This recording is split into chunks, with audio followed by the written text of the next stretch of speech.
Evagwamanya joya badogbo le Ewenyigba TV Nyadzɔdzɔwo wana ojinye nkwenye nate agbeyome Peter jaro nyameke atro asile nyamodang dokatanyam le egbe nyajope akpaji ke CV nyameke la system le miaponya joji le Ewenyigba TV Nyadzɔdzɔwo wana ume kana mia anogegemde egbe toma de jesi be mia ando miapon lady wana ume le momi pa asi nyaoji kenye fuel prices le Ghana dukome godo ike mia akpoto agano transport operators be akpaji ne mi alo habobo ika no le Ghana to come kade si be no silence ebe English dictionary nya do pa ika dam go have happen lady one le egbe nya jo pa akpaji ane wo anna ya palanchi nemi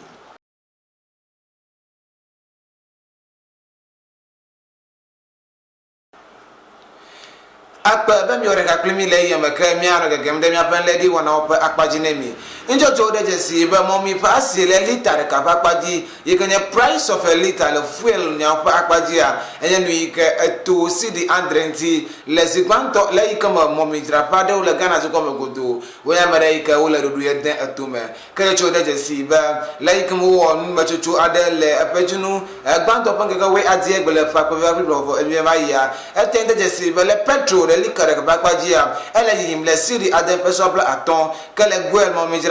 Shell momejirapa o le jina cedi adem peso bla enyi kala dudu ye pa akpajia wona mi se gon le total momejirapa ikenye momejirapa o de tere kai kan la Ghana to come le petrol de kapa akpajia o le jina cedi adem peso bla asheke fo asheke kala diesel pa akpajia nye cedi 100 peso bla aton le Ghana to come godo ko wona mi se gon be kude momejirapa so ikene o le Ghana to come musia o beto makpo u cedi 100 le momejirapa wona o me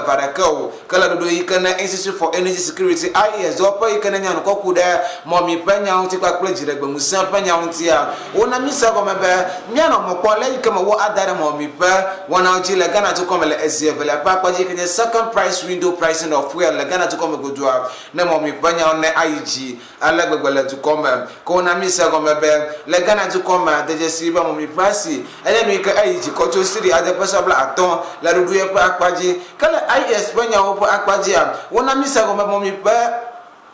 momi jira pa ika no le Ghana to come yo le momi jira le cedi ade peso bla andre choy de cedi andre peso bla aton fo aton va akpaji a o enye star oil momi jira pa bena momi jira pa petrol sankofa goodness oil top oil pakpele momi jira pa bubu ika o modo alolo pe momi jira pa wana ope akpaji o kala dodo yamuti a wona misa go le aika mongono la ne IS opie ikanya nana amwasi andrelia ede ko globe yola mokon be happy apejinu etona badua momi nanya nu ika awu 8 days alo cedi enyi le Ghana to come godo kala dodo ya pa akpaji a wona misa go be le kosira ave le ika me bent crude oil wana wo chogbata to come anya nu ika ayiji chogbata to ko US dollar bla andre for adren ke via wo le dran le liter ka pa akpaji le US dollar gbata to ko ga bla enyi for aton le barrel de ka pa wana ma ika fie be mamala la faja ayiji enyi le dodo ye pe akpaji alo 8%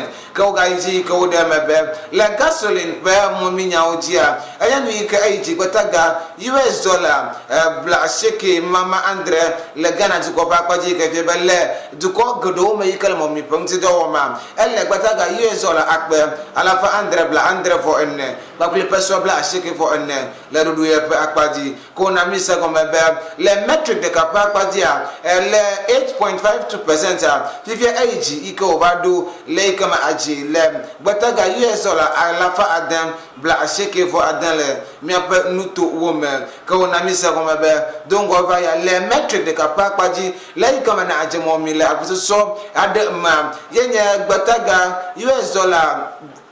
dollar la fa den blan for the cap cedi bla ton for any la do ye pa akpaji kanjo chodre yesi ba chamber for petroleum consumers kanyo copec ha boy ka no le mo mi ozam lo podo wana o megodo la Ghana to come wonya America odi ko global kuda mo mi jira ponti la Ghana to come wonya America oda le mo mi ji peso bla en for ave pa peso we andre la Ghana to come 42 and 70 pesos la Ghana do pa akpaji ko ji ko da mebe kuda ji do do iko kote tuma legi kama wo the price stabilization and recovery levy e ga do iko nya ajoga le mi aba mo mi nya odia e na ba to paginu ewo e paginu wo de kebara se na paginu wo evie le pa ko ba bla evie le pa ko ba bla bo de kema va ya enya nwi ka etinde bi na mi le Ghana to come godo ko na mi sa go mebe like come you go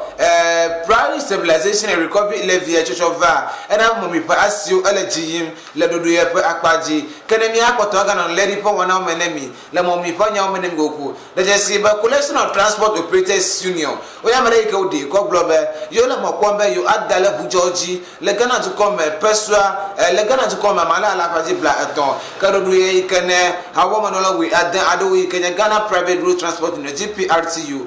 Concerned Drivers Association, Progressive Transport Owners Association, Progressive Transport Owners Association alo protua hekpede do pabu boyi ka ola do wana won ko kude abukunya onte o yamre ko di ko globe yo la mpopo mebe yo aja agba be yo edare mom yo dare bujoji le Ghana to come go do ko kude mom penya op akpaji kenye chode jesi be like come GPRT to wo yamre ko wore kai ko de go dase ko dugwa wo globe to come bi opon kuma iko le de globe yo pa asimal da dale bujoji mamala la faji bla eton le Ghana to come akpajiu kama ikenye nyandela na Concerned Drivers Association dikenye David Agbado ayamerika demene Ewenyigba TV Nyadzɔdzɔwo pie be yo la mo kwombe yo adara mo mi penya oji alabe mo mi pa wona wa anya ni kele semne yo le Ghana to come ke pie be bujo anya kwata be ne yo adala jile to come godo kemia no la mi akpo le ikama mo mi penya ole ji papla bujo penya gre to omede nu ka Ewenyigba TV Nyadzɔdzɔwo pie ano wo nkoto afodere wona yenti ha kama jijo mi agre bujo papla lorry station so yika mi akom jijo ko kura afodere yika won jiridu ala tetre la mo mi penya oji nemi akpele yika mi reka premi kom yapon lady wona la mo mi kaklo bujo nya oji ko se do mi nyikie enya nate agwe ma peter ye enosi me nya veno le tebretare yika na reka premi le Ewenyigba TV jogan ko mo wona ji cv nya ma yika news editor trust le nya jonti afi wodo bojaro wi onye modan to katana le egbe nya jop akpaji akpele mi le mi apere ka wo lata